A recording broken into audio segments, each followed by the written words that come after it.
تحریک لبیک پاکستان کے تمام social media activist کسی بھی ملک کسی بھی علاقے یا تنظیم کے بارے میں اکاؤنٹ سے کوئی بھی پوسٹ کرنے سے پہلے اپنے مرکزی امیر اور ان کی شورا کی طرف دیکھ لیا کریں کہ ان کا کیا موقف ہے اس بارے میں. ایسے ہوا میں کسی کو سپورٹ یا مخالفت شروع نہ کر دیا کریں. میں اپنی بات کروں, میں حقیقت سے آپ کو سمجھا دوں کہ میں بشار الاسد کو سپورٹ نہیں کرتا, میں دوسری جماعتوں کو سپورٹ کرتا تھا جو بشار الاسد کے خلاف لڑ رہی تھی, میری ذاتی خیر سے. لیکن ایسے ثبوت میرے سامنے آ رہے ہیں. کیا امریکہ کو سعودیہ میں جمہوریت نہیں چاہیے؟ کیا امریکہ کو دبئی یو ای میں جمہوریت نہیں چاہیے؟ کیا امریکہ کو قطر عمان میں جمہوریت نہیں چاہیے؟ وہاں بھی بادشاہیت چل رہی ہے تو وہاں تو ان کو پریشانی نہیں ہے. لیکن ایسے ملک کے جو امریکہ کے سامنے کھڑے ہو سکتے ہیں وہاں امریکہ کو جمہوریت چاہیے, جمہوریت نہیں چاہیے, ان کو اپنی مرضی کا حکمران چاہیے. جب مرکز تحریک لبیک فرانس کے مسئلے کے اوپر وہ کمپرومائز نہیں ہوتا ہے, وہ نہیں ڈرتا ہے, امریکہ کے سامنے وہ کھل کے بیان کرتا ہے, اسرائیل کے سامنے وہ کھل کے بیان کرتا ہے, لیکن مسئلہ شام کے اوپر اگر وہ خاموشی یا وہ وقت لے رہا ہے تو آپ کو سمجھنا چاہیے کہ وہ صحیح پوائنٹ پہ پہنچنے کی کوشش کر رہا ہے. آپ بشار الاسد کے خلاف ہیں تو ٹھیک ہے, آپ دوسروں کو سپورٹ کریں, جو بشار الاسد کے حق میں ہیں تو ان کو سپورٹ کریں. لیکن اگر آپ ایک سیاسی جماعت کے کارکن ہیں اور آپ چاہتے ہیں کہ ہماری سیاسی جماعت کا موقف آئے, میں ایک سنی ہوں, بریلوی ہوں, میرے شیعہ مسلک سے اختلاف ہیں, عقیدے کے لحاظ سے سخت اختلاف ہیں, لیکن شیعہ. بسم اللہ الرحمن الرحیم. السلام علیکم ناظرین, بڑے اہم ایشو کے اوپر میں بات کرنے جا رہا ہوں. وہ ایک ایسا ایشو ہے کہ اس کے اوپر ہر شخص کو بات کرنے کا پورا حق ہے, وہ اپنی رائے دے سکتا ہے, لیکن ضروری نہیں ہے کہ اس ایشو کے اوپر ہر شخص اپنی رائے کو دوسروں کے اوپر مسلط کرے کہ بھائی نہیں میں ٹھیک ہوں. یہ میرا خیال ہے کوئی اتنا ضروری نہیں ہے. اور یہ ایک ایسا ایشو ہے جس کے اوپر تحریک لبیک ابھی خاموش ہے. تحریک لبیک خاموش کیوں ہے اس کے اوپر بھی بات کریں گے. اور تحریک لبیک کے ایک اہم رکن نے ٹویٹ کیا اور اس ٹویٹ کے اوپر بہت زیادہ تنقید, جو تحریک لبیک کے کارکن ہیں وہ اس کے اوپر تنقید کر رہے ہیں. وہ تنقید کیوں کر رہے ہیں اس سب کے اوپر ناظرین بات کرنا ہے. اور وہ ایشو ہے اس ٹائم شام کا. بشار الاسد کی جو حکومت کا تختہ الٹایا گیا, یہ اس ٹائم بہت زیر بحث ہے. خاص کر جو مذہبی مائنڈ سیٹ رکھنے والے لوگ ہیں وہ اس چیز کو زیادہ اچھال رہے ہیں. ناظرین میری آپ سے گزارش ہے کہ یہ جو مشرق وسطی ہے, یمن, شام, ایران, سعودیہ, عراق, کویت, ان کے جو حالات ہیں ان کو سمجھنے کے لیے بہت ٹائم چاہیے. میں نے بہت غور کیا, بہت پہلے کیا, ابھی میں اس کے اوپر زیادہ ٹائم ویسٹ نہیں کرتا ہوں, بہت پہلے غور کیا تھا. ہاں کچھ ایشو ایسے ہیں مسلمانوں کے جو کلیئر ہیں. مثال کے طور پر جو فلسطین ہے اس کا مسئلہ کلیئر ہے, جو کشمیر ہے اس کا مسئلہ کلیئر ہے, ٹھیک ہے نا.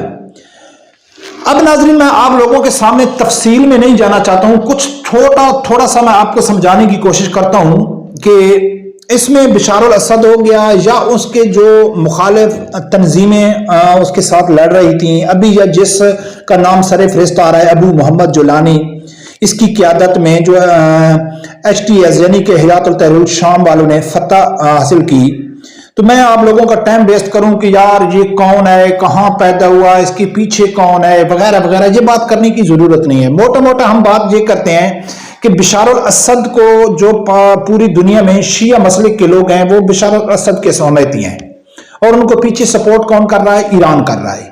اور دوسری جو جہادی تنظیمیں جو یا جن کو سعودیہ سپورٹ کر رہا ہے بشار الاسد کے خلاف جو لڑ رہی ہیں, جو بھی تنظیمیں تھی, یعنی کہ بہت پرانی یہ جنگ لڑ رہی ہے, کبھی کون سی تنظیم آگے آ جاتی ہے, کبھی کون سی آ جاتی ہے, اس کو سپورٹ کر رہا ہے سعودیہ اور یورپ کی, ان کو امریکہ کی سپورٹ ہے, دوسرے ملکوں کی بھی سپورٹ ہے.